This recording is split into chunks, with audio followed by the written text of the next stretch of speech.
Thank you. Good to see you all.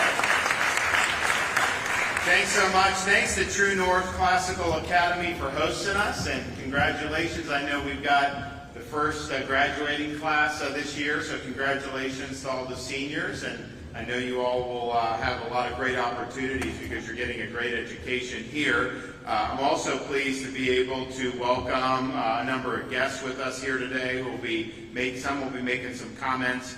We have our Lieutenant Governor from here, Miami, Jeanette Nunez. We have also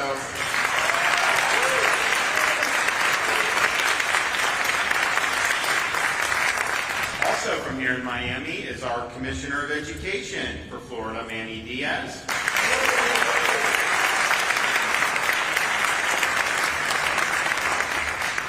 And from your neighbor to the north in Broward County, one of our school board members, not an easy task, but doing a great job, Daniel Foganoli. Thank you.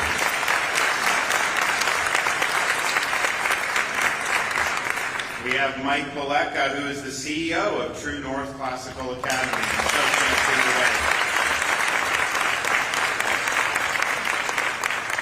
Janine Finley, head of schools and a former teacher here at True North Classical Academy. Keith Calloway, associate director of the Professional Educators Network of Florida. Where is he? Okay.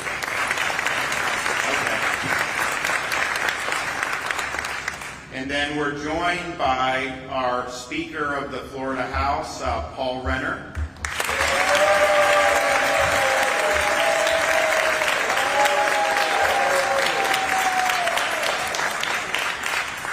Senator Ileana Garcia. Senator Alexis Calatute is here.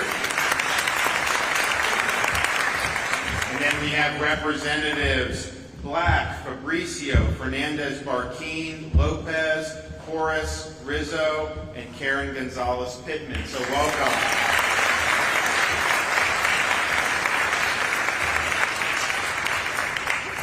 So the legislature sine died on Friday, and we were able to, they were able to really accomplish, I think, more than anyone's ever done in such a short period of time. So I want to thank them for all their hard work. I know it's not easy, especially when you cram a lot of it into 60 days. We've been able to already sign a lot of really, really significant legislation even before the sine die. I mean, we were down in Miami-Dade signing the Universal School Choice Education Savings Accounts bill in March, right out of the gate, and we've been able to do so much more. Today is really a day about doing a lot for teachers in the state of Florida. And this is something that's really important because at the end of the day, you can put money into a school, you can have good standards, you can have all that, but if you don't have a good teacher in the classroom, then you're not going to have kids perform up to their expectations. And so we're going to be signing a number of pieces of legislation, also announcing improvement of a major budget item, and I think we're really leading the way when it comes to teacher empowerment.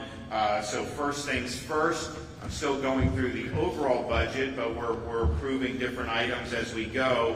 The legislature this year, a couple years ago, we put into the budget what we call a categorical for teacher compensation. And what that means is when the education money gets sent down to school districts and local communities, they can use that money, but they have to use it to increase teacher salaries. And sometimes you can increase education spending. It may not go to teachers. It may go to other things, administration, all these other things. So these categoricals have to do that, and we started it a few years ago. First year we did $500 million, then $550, then last year $800 million. That was a record. No one's ever done that. This year I can announce we are approving what the legislature has provided for our teacher salary categorical for pay increases of $1.05 billion. That's a record for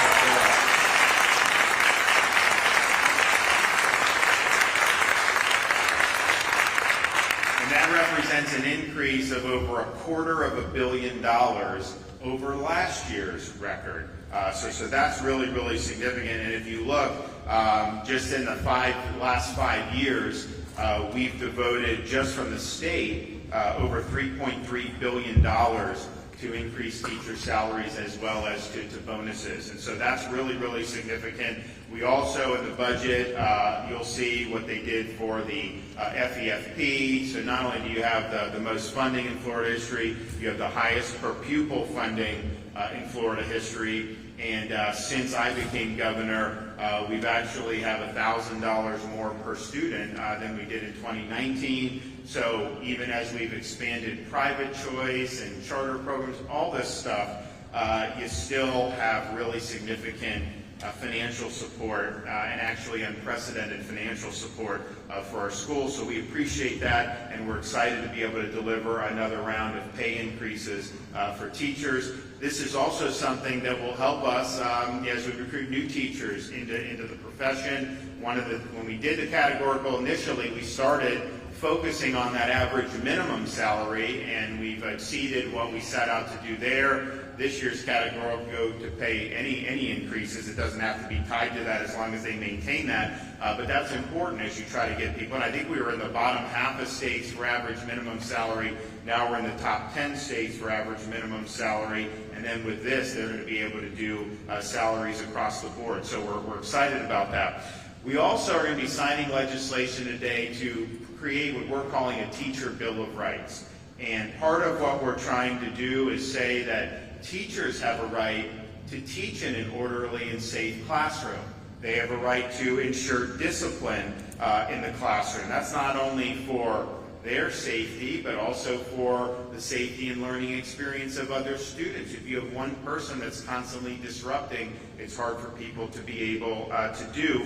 But we just want to make sure teachers have the protections to be able to do that basic thing. Used to be, of course there'd be order in the classroom. Nobody would have questioned that. Now, some teachers think if they discipline a student, then somehow they're going to end up people are going to go after them for just keeping order. So we're making sure that they have an ability to do that. We're also empowering them with protection so that if all they're doing is following state law, then they are protected. And what happens is, there are some times when maybe a school board, maybe an administrator or superintendent, they don't like something that the state of Florida has done, and they may not want their teachers to follow that. Well, that's not the way this system works. And if you want to change the policy, go get elected to the legislature like these folks did and try to change it. But you don't just get to veto it. So if the teacher is just following state law, they're protected and they can't have negative action taken against them, and they also have the ability to report that to the Florida Department of Education so that we can make sure to keep things going in the right direction. We also, in that Teachers Bill of Rights, include, and I've talked about this before, the Heroes in the Classroom bonus program. It's a signing bonus for retired first responders and veterans who want to become teachers. We think people that have served in our military have an awful lot to offer. We think people that have worn the uniform, protecting and serving, have a lot to offer.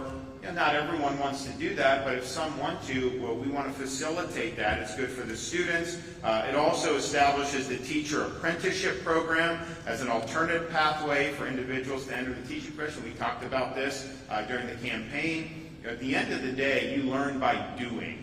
And that's not just true with teaching, it's true with a whole bunch of other things. And so if you have somebody in there who's an apprentice, they're learning and they're doing a good job, that should mean something, and that should be something that could get them a pathway.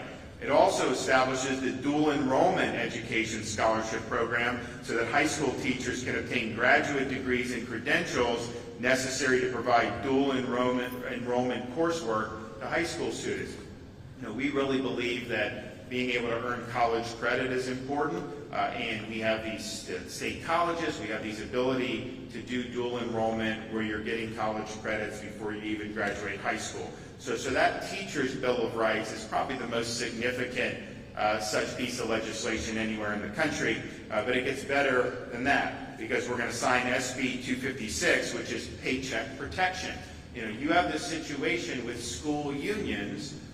You have a right to not do it, but what they do is they provide authorization forms, blanket authorization for deduction automatic deduction of dues. So even though a lot of teachers don't do it, many teachers feel pressure to do it, and so what this bill does is it protects them and says no automatic deduction for school union dues. If you want to join, you can, but you write a check and you hand it over. That is going to lead to more take-home pay for teachers because they're not going to have as many deductions in their paycheck.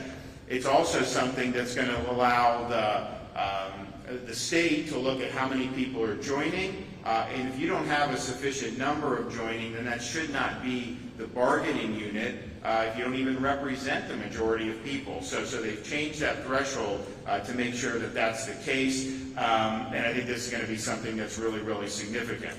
We're also signing HB 1537, which is supporting new and aspiring teachers, and it extends the temporary teaching certificate from 3 years to 5 years so that we can keep people in the classroom. It eliminates unnecessary bureaucracy and red tape with respect to certification. Sometimes this certification is keeping good people out. We don't want to do that here in the state of Florida. It also creates a system-wide shift from professional development to professional learning and requires the Department of Education to create a web portal of available opportunities. They're also expanding eligibility for temporary certification to more aspiring teachers working towards their credentials that aren't in college settings, and that's important just because it's something that's more attainable for people when you can do that without having to be on a university of campus. The bill also includes something that we were asked to support over the last year and a half by folks who were serving in uniform in New York City during September 11th, and that is establishing a 9/11 Heroes Day in honor of those who gave their lives for fighting for freedom on September 11th. And so now kids in school are going to be learning about people who sacrificed at the Twin Towers and at the Pentagon on September 11th. And you think about it, many of us remember that, and that was kind of a big deal for our country in terms of the last generation. But you look at these kids in high school here, they were not even born when September 11th happened. So we think it's important that those folks are honored. And then finally on this bill, we are now going to allow, so right now with things like Bright Futures, you do the SAT or ACT and then your grades. We are allowing this new classical learning test to also qualify. So students will be able to submit a CLT score in order to satisfy requirements for Bright Futures. And basically our view is just have one or two companies doing this. Let's open it up and let more people compete. So that's really, really significant. And another one that's good, HB 477, term limits for school board members. 2 4-year terms, 8-year school board, and that's what it should be. And I think that'll make a big, big difference. And then finally, HB 379, this is focusing on social media and devices in classrooms. And so it gives teachers the authority to establish classroom rules on cell phone and device use during instructional time. I mean, I think that they have every right to say, kids, come in, just check your phone at the beginning, at the front of the room, leave it there, learn, and then grab your phone and then go after that. We don't want the kids on the phone the whole time while the teachers are trying to teach. It's not good it's rude for the teacher. There's no way you're learning what you need to be learning. And, things like these social media, it can wait. Honestly, it's not that important to be doing. It's much more important what's going on in the classroom. So we think that that's just common sense. We're also making sure that things like TikTok, which is monitored by the CCP, that's not something that they're being able to use district servers and Wi-Fi to be able to access. So they're not going to be able to do that, and I think that that's going to be something that's really, really important. So I just think that if we look at our kids, being normal kids, like kids were prior to social media, is important. the social media, it's more problems than it solves, and I think it does more harm than good. And so let's have our education system be as much about traditional education as we can. And I think reining in the use of this, or having guidelines as the teachers see fit and as the schools see fit, I think is something that's really, really important. Put those devices down and live life normally, and I think we're going to be so much better off if we go down that direction.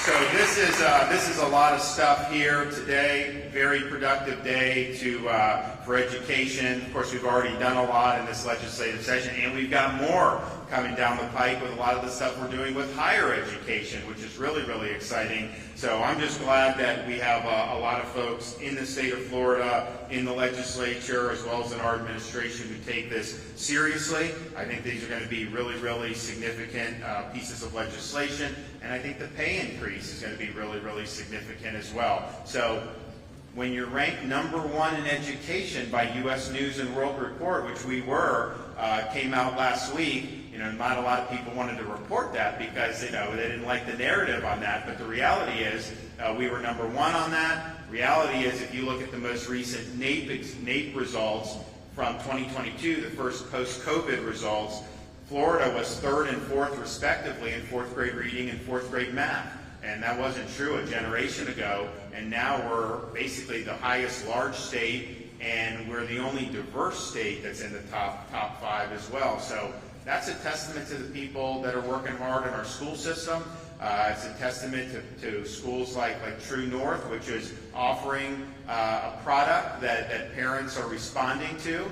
It's also a testament to a lot of the choice options that we've provided over the years in the state of Florida to parents. So all in all, a lot of good things happening. We obviously are going to continue moving the ball forward, and that's exactly what we're doing here today. Okay, Speaker Renner, come on up.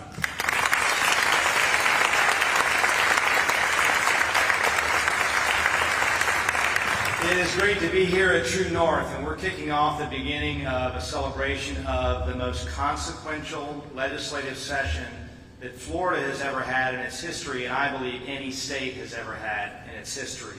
And a big piece of that pie is the education piece. And this is only a small portion. The governor mentioned the over $1 billion since he's been governor that we've devoted to teacher salary increases, universal choice on issue after issue.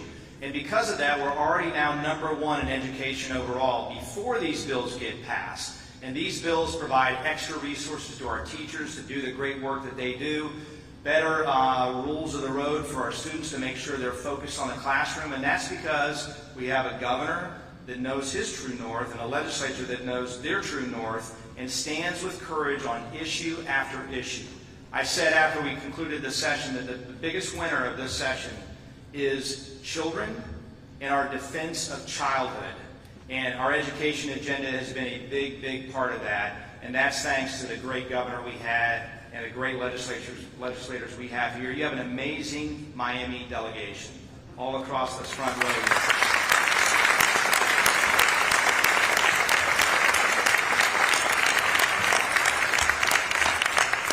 I also want to thank Michael Baleka, who's a former colleague of mine in the Florida House. You guys have an amazing leader here, and it was good to see some of you in Tallahassee recently. But what a great education, a classical education that you're receiving. One of the other things we did is make sure charter schools are being treated fairly when it comes to the monies that they receive. And so, again, this is just a little piece of the overall education pie that we celebrate today, because there's so much to celebrate about this session. Thanks to our governor and our great legislature. Thank you, guys.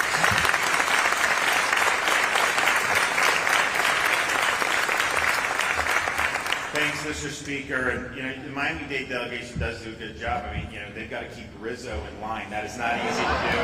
So I give them a lot of credit. I mean, when you got to deal with it.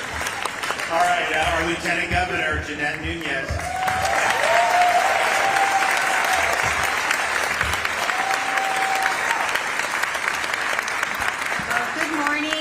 To be here. Thank you, Governor, for coming to True North Classical Academy to sign quite a number of bills. We're extremely honored that you would come and pay a visit here.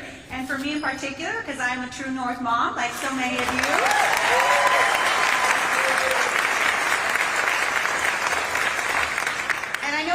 mentioned already, but I think it bears repeating. True North is one of the most sought after, highest performing schools, not only in Miami-Dade County, but in the entirety of the state of Florida. They have a consistent record of exceptional academic achievement. They've been ranked #1 in the state for K-8 math, #2 in the state for K-8 reading, #2 in terms of algebra and geometry students in the Miami-Dade County area, and 98% of their students are proficient in civics, and I know that's important to you, Governor.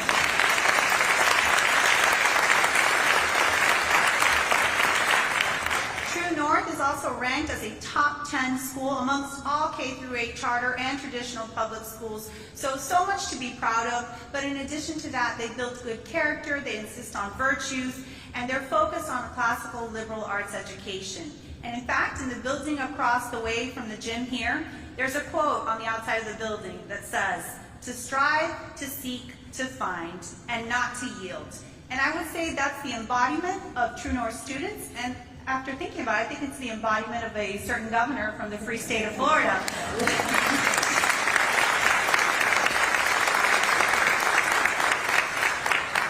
And not just to talk about the academics, because we know that's so important, but also to talk about their athletics. They've got a great athletics department here. Their football team went to the state semifinals. Their tennis team, both girls and boys, won the championship for tennis.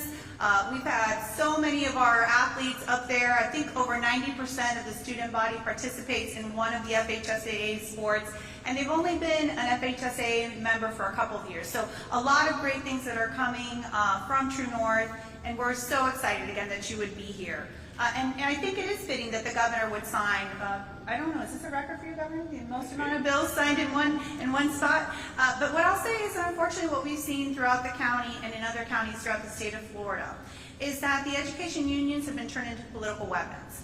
They've been not only spreading misinformation on things like the book ban hoax that we've succinctly debunked, but we want to make sure that teachers at the end of the day have money that goes into their pockets. So we don't want anyone messing with our teachers' money. That's why we are signing this bill that the governor referenced about teachers' dues. And we also want to bring transparency and accountability. We want to make sure that those union bosses are being transparent to their membership in terms of how much they are earning. We think it's outrageous, some of the salaries that are paid to those that have fought tooth and nail during COVID to keep kids out of the classroom. So we're excited about this transparency provision in the bill, and we also want to make sure that we continue to highlight the important work of teachers. So many teachers in the audience and standing that I've had the pleasure of knowing, and they've invested and poured into these students. And so for the 4th year in a row, this governor is making sure that teachers in our state get raises, and this year, $1 billion for teacher pay that can be used not only for starting teachers, but as school districts see fit. So I think that was something extremely important. Again, the Speaker, the President, and so many legislators that are here that have been champions on that issue. I know the governor mentioned the CCP bill that he signed yesterday, along with the TikTok ban, making sure that Florida, again, is leading the nation in terms of combating the Chinese Communist Party influence. I can promise you that if the CCP is looking to gain a foothold, it will not happen in this state and not under this governor's watch.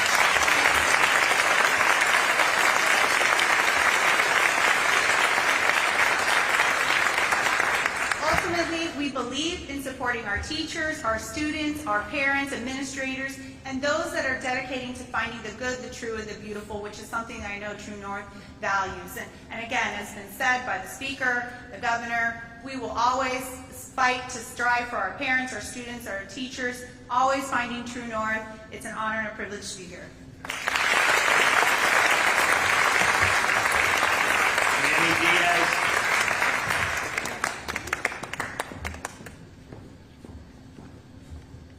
Thank you, Governor. It's great to be back here in Miami with you and signing so many bills. I spent 10 years in the legislature. I don't think I've ever seen this much education policy passed, and this is just one stop. Congratulations to my former colleagues in the legislature. And as the governor said, Florida is #1 in education, according to U.S. News and World Report. That is thanks to the bold leadership of our education governor, Ron DeSantis.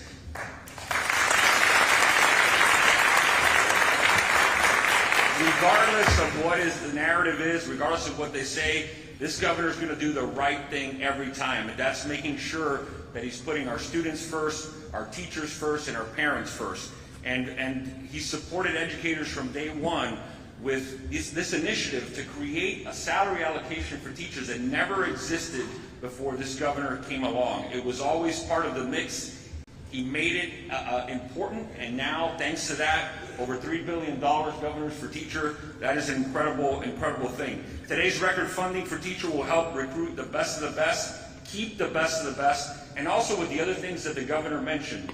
Our heroes in the classroom, the dollars allocated to recruit these folks into the classroom, and if they go into an area of high need, they get an additional $1,000 tacked on top of that. The apprenticeship program for teachers to learn hands-on in the classroom and have a mentor teacher earn $4,000 to have the ability to impart knowledge and improve the teaching profession. That's incredible. Those things alone could be an event, and it's incredible they're all together here. Teachers having the right to control their own salaries and transparency in what's taken out of their paychecks. They work very hard every day, but it does us no good to increase these salaries if we're going to allow these things to be taken out of their paychecks in the dark. And so we're making harder today for unions to take those out of those paychecks, and for at least for teachers to understand what's being taken.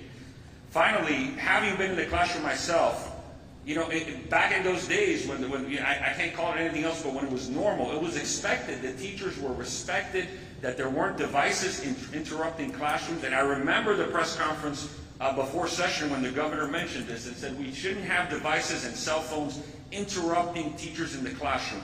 Teachers should walk into the classroom every day knowing that they're respected, and if they have to intervene, not be worried about their jobs to keep the safety of their kids. And also be able to comply with state laws without having a rogue school board or administration trying to get back at them. So for that, I thank you, Governor. Thank you for bolstering the standing of our teachers and elevating the teaching professor today. I am incredibly excited to be able to implement all of these things. And I'll say a couple of words in Spanish for the Spanish media who's here. Un placer estar aquí con el gobernador que lidera esta nación en la educación. La Florida es número uno en la educación en el país, de acuerdo al reportaje de US News and World Report. Eso es increíble. Gracias al liderazgo del gobernador Ron DeSantis. Y le doy las gracias por este liderazgo para proteger no solamente a los estudiantes, pero para proteger y apoyar a nuestros maestros, no solamente con incrementos de salario, pero con el respeto que se merecen los maestros en el aula. Así que con estas leyes que van a estar firmadas hoy, protegemos y apoyamos a nuestros maestros y estudiantes. Gracias, gobernador DeSantis, por su liderazgo y el estado de la Florida siendo el número uno en la educación. Gracias. Thank you, Governor.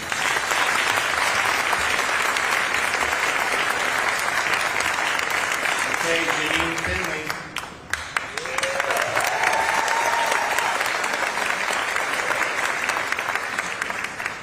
Thank you. Today, I would like to express my sincere gratitude to Governor DeSantis for visiting our school and making Florida #1 for the school choice nations. We are honored to have you here and deeply appreciate your support. Charter schools like True North wouldn't be possible in many states, but here in Florida. We are not only able to operate, but we are also supported and valued for what we bring to the educational landscape. Our True North schools are the top academic ranked schools in Miami, but more importantly, our focus is on building character and virtue in each and every one of our students. We want to create good, noble citizens that contribute to our great republic. I also want to take a moment to thank Governor DeSantis for his support for professional development and our new and aspiring teachers. Having worked in other charter schools myself, I know firsthand the limitations of district-type training where professional development is more of a box-ticking exercise. However, at True North, we take a different approach by matching professional learning to what our teachers need to continue their certification and improve their classroom instruction using high-impact teaching strategies to engage all of our scholars. At True North, we believe the value of continuous improvement as well, and working with our teachers to achieve excellence. Growth is a process that requires constant reflection and feedback. To support this process, we offer a unique instructional coaching model and classroom observation opportunities for our teachers, including videotaping some of their lessons. And through these observations, our teachers receive feedback one action step at a time that is tied to our continuous improvement program. I also want to highlight the positive impact of the extension of temporary certificates that was mentioned earlier from 3 to 5 years, especially for those that are in content areas that they specialize in. These teachers have a passion for education, but they might not necessarily have the educational background or experience in the classroom. And this extension provides our teachers with more time to focus on improving their crafts and refining their classroom instruction through weekly coaching sessions. Our teachers can now pursue their professional certification without the added stress of taking online courses or studying for tests in such a short period of time. I want to thank our governor and our leaders for the changes that will positively impact us and the students that they serve. Once again, thank you for your leadership and support for education.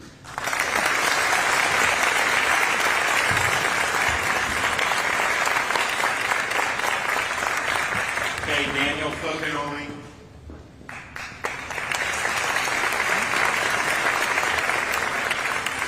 Good morning, everyone.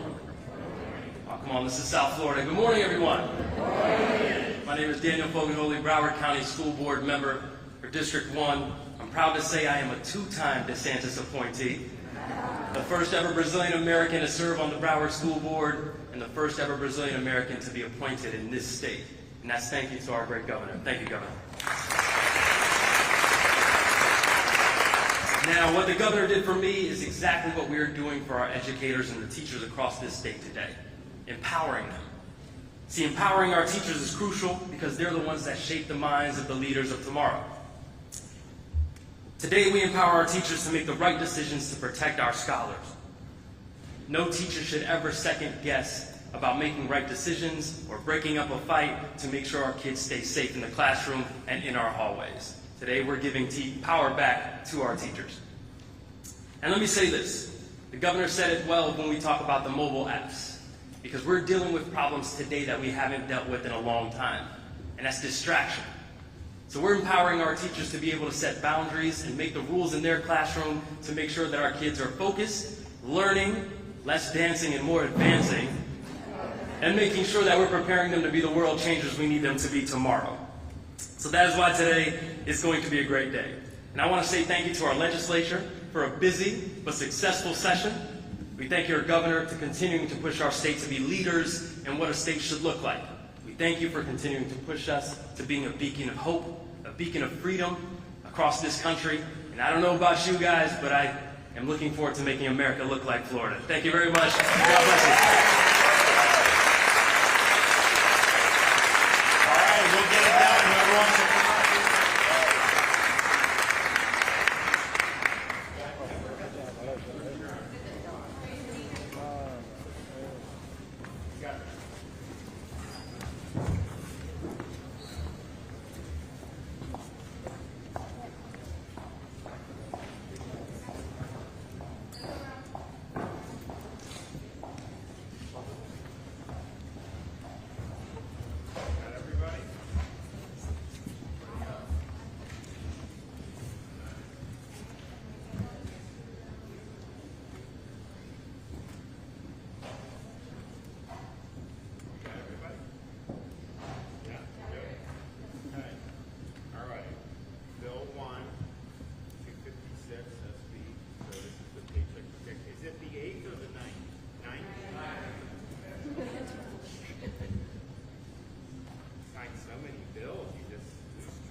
This is the big K-12 teacher with the empowerment.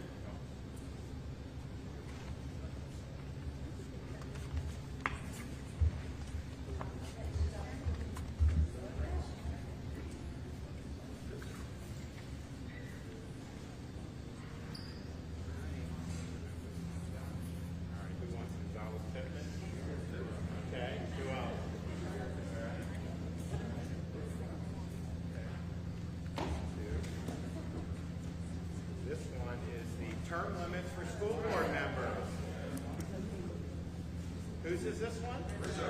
Okay. All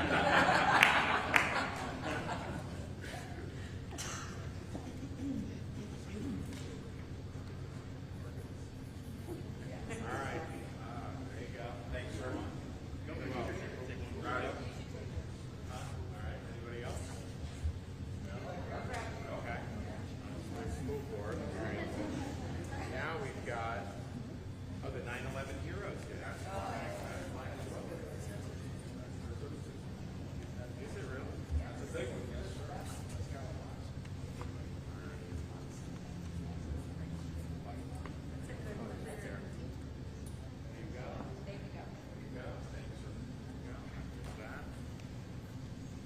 And finally, the technology engagement from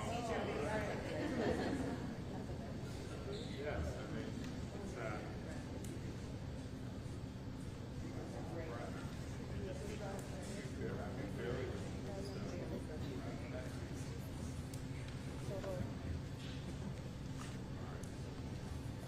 who wants on this one?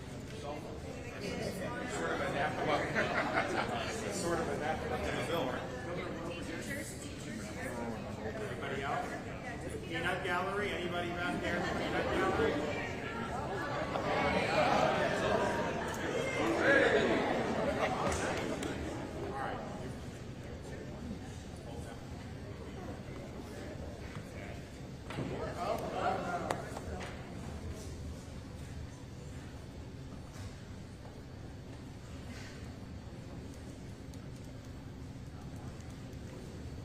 Hold that one up. This next one. Hold that one up too. All right. Yeah, that's a lot. A lot of stuff right there.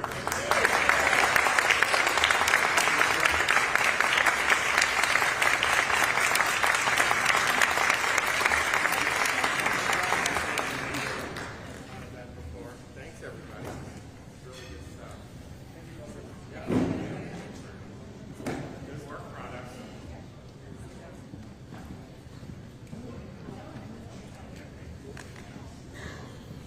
Thanks, guys. That's really, really good stuff. Lena, hi. You have a question? You know I do. Okay. So some of these bills today were a bipartisan support, some not so much. What do you make of the blowback from teachers' unions and even some public school teachers against what's happening to education in Florida? So here, I think the question was the blowback against the unions in terms of lately. The blowback against some of these bills from the unions. Well, and from right. I mean, look, I think, we've been in a situation, and I think the lieutenant governor put it out, that, the school unions have become very partisan. And that's not what the schools are about. It's not about partisan politics. It's about classic education and giving students the tools they need to make the most of their own lives and having a safe environment, all this stuff. And what I think we saw during COVID here in Florida, we led the country saying kids need to be in school. All schools need to be open. What did they do? Did they say, yeah, we're with you, we want to stand up for the kids? No, they sued me to try to close the schools. And then you saw in other parts of the country, those school unions were instrumental in locking kids out of school, not